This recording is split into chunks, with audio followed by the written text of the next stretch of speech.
بسم اللہ الرحمن الرحیم۔ معزز سامعین اکرام، رمضان المبارک میں اس امت پر 5 انعام اللہ تبارک و تعالیٰ نے ایسے فرمائے کہ حضرت آدم علیہ السلام سے لے کر حضرت عیسیٰ علیہ السلام تک جتنے نبی آئے، کسی امت کو، کسی نبی کو یہ انعام نہیں ملے۔ معزز سامعین اکرام، نبی کریم صلی اللہ علیہ وآلہ وسلم نے ارشاد فرمایا، اوتیت امتی خمس خصال، اللہ اس مہینے میں میری امت کو 5 ایسی نعمتیں عطا فرماتا ہے جو پہلے آدم علیہ السلام سے عیسیٰ علیہ السلام تک کسی پیغمبر کو اللہ تعالیٰ نے وہ نعمتیں عطا نہیں فرمائیں، نہ کسی نبی کے حصے میں آئیں اور نہ وہ کسی امت کے حصے میں آئیں۔ جو محمد رسول اللہ صلی اللہ علیہ وآلہ وسلم کے واسطے سے اور اس قرآن کی عظمت اور برکت کے واسطے سے، رمضان کے تقدس کی وجہ سے اللہ تعالیٰ نے اس امت کے حصے میں عطا فرمائیں۔ معزز سامعین کرام، آپ اگر ہمارے چینل پر نئے ہیں تو ہمارے چینل کو سبسکرائب کریں اور گھنٹی کے بٹن کو آل پر رکھ دیں تاکہ رمضان المبارک کے بابرکت مہینے میں رمضان المبارک کے فضائل کے متعلق ہر نیو ویڈیو آپ تک آسانی سے پہنچتی رہے۔ معزز سامعین، حضور کریم صلی اللہ علیہ وآلہ وسلم نے فرمایا، سب سے پہلی چیز جو اللہ نے میری امت کو عطا فرمائی ہے وہ ہے لخلوف فم الصائم اطیب عند اللہ من ریح المسک، وہ روزے دار کے منہ کی بو جو اللہ کے ہاں مشک و عنبر سے زیادہ قیمتی ہوتی ہے۔ عام طور پر شام کو افطاری سے پہلے مغرب کے قریب پورا دن معدہ خالی ہونے کی وجہ سے فطری طور پر منہ میں ایک بو سی پیدا ہوتی ہے۔ دوسرے نمبر پر حضور کریم صلی اللہ علیہ وآلہ وسلم نے فرمایا،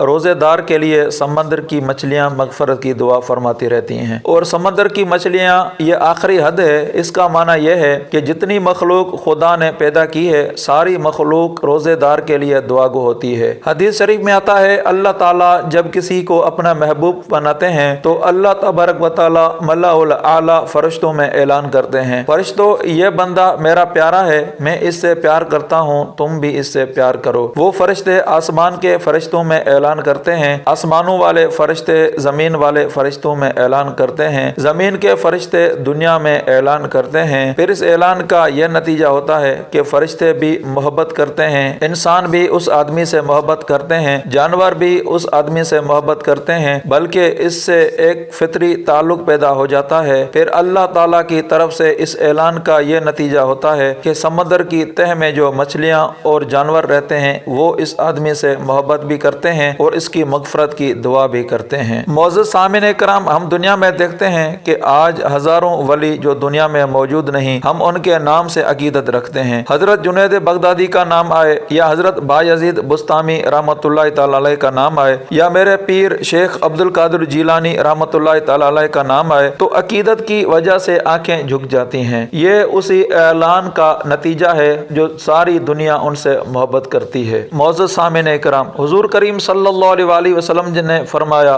رمضان المبارک میں روزانہ جنت کو مزین کیا جاتا ہے، یعنی جنت روزانہ سجائی جاتی ہے۔ اعلان ہوتا ہے کہ اے جنت، عنقریب میرے وہ پیارے بندے جو اس وقت تجھ سے بہت دور ہیں، جنہوں نے تیرے حسن و جمال کو نہیں دیکھا، تیری آسائشوں کو نہیں دیکھا، تیرے انعامات کو نہیں دیکھا، وہ بن دیکھے میرے ذات پر یقین رکھتے ہیں۔ آج میں اللہ تجھ سے وعدہ کرتا ہوں کہ میرے وہ بندے دنیا کی تکالیف برداشت کرنے کے بعد بہت جلد آنے والے ہیں، کہ میرے بندے جلد دنیا کی مشکلات برداشت کر کے تجھ سے ملنے والے ہیں۔ معزز سامعین کرام، حضور کریم صلی اللہ علیہ وآلہ وسلم نے فرمایا، یہ وہی مہینہ ہے کہ جس میں سرکش شیاطین کو قید و بند کی صعوبتوں میں ڈال دیا جاتا ہے، شیطان قید ہو جاتے ہیں، جس کا نتیجہ یہ ہوتا ہے کہ مسلمان عام گناہوں سے پرہیز کرتا ہے۔ وہ باتیں جو غیر رمضان میں ہوتی ہیں، رمضان میں ان سے پرہیز کر لیا جاتا ہے۔ معزز سامعین، حضور کریم صلی اللہ علیہ وآلہ وسلم نے ارشاد فرمایا کہ رمضان المبارک کی خصوصیات میں حضور صلی اللہ علیہ وآلہ وسلم فرماتے ہیں، فی کل یوم و لیلۃ دعوۃ مستجابہ، اس مہینے میں روزانہ دن اور رات میں اللہ تعالیٰ اپنے بندوں کی دعائیں قبول کرتے ہیں۔ صبح سحری کے وقت بھی دعا قبول ہوتی ہے، افطاری کے وقت بھی دعا قبول ہوتی ہے، روزے دار کے روزے کی حالت میں بھی دعا قبول ہوتی ہے، حتیٰ کہ روزے دار کی روزے کی حالت میں بھی دعا قبول ہوتی ہے، حتیٰ کہ یہ سو جائے، نیند میں مصروف ہو جائے، یہ محو خواب ہو جائے تو فرشتے تب بھی اس کی عبادت لکھتے رہتے ہیں۔ روزے دار کا ایک ایک لمحہ عبادت ہے۔ معزز سامعین کرام، حضور اکرم صلی اللہ علیہ وآلہ وسلم نے ایک عجیب جملہ ارشاد فرمایا۔ ابن عمر رضی اللہ تعالیٰ عنہ کی روایت میں ہے، ان اللہ اللہ و ملائکتہ یصلون علی المتسحرین، لوگو اللہ اور اللہ کی رحمت کے فرشتے سحری کھانے والوں پر رحمت بھیجتے ہیں۔ اگر قرآن مجید کی اس آیت کو سامنے رکھیں جس میں اللہ تعالیٰ فرماتے ہیں ان اللہ و ملائکتہ یصلون علی النبی یا ایھا الذین آمنوا صلوا علیہ وسلموا تسلیما، اللہ اور اس کے فرشتے پیغمبر پر رحمت بھیجتے ہیں، درود بھیجتے ہیں، ایمان والو تم بھی